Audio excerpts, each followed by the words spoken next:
Hola de nou, benvinguts a tots i a totes a una nova entrada del canal. Avui us parlaré de l'Alchemilla vulgaris, peu de lleó, herba botera o pota de lleó, molt comú als Pirineus centrals i sobretot destaca per la seva presència al Pallars Sobirà.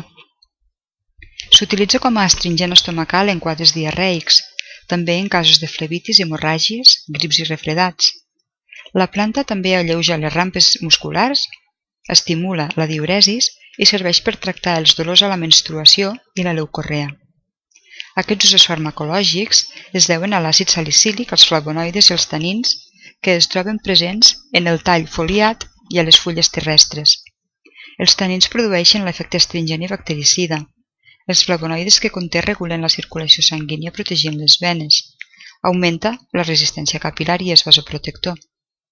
L'àcid salicílic presenta unes propietats antipirètiques i analgèsiques. L'alquemilla també presenta unes propietats antiescleròtiques, ja que els seus extractes presenten acció protectora sobre la fracció LDL del colesterol.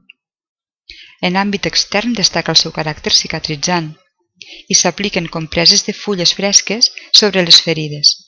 També té un efecte beneficiós sobre les úlceres bucals i s'utilitza per curar contusions, eczemes i infeccions furunculoses.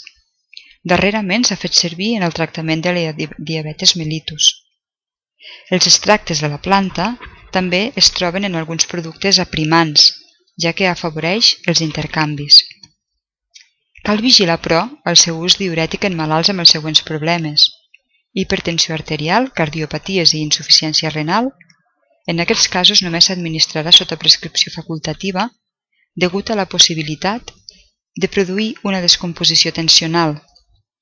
Tampoc no s'administrarà en casos de gastritis i úlceres gastroduodenals i també es vigilarà l'ús.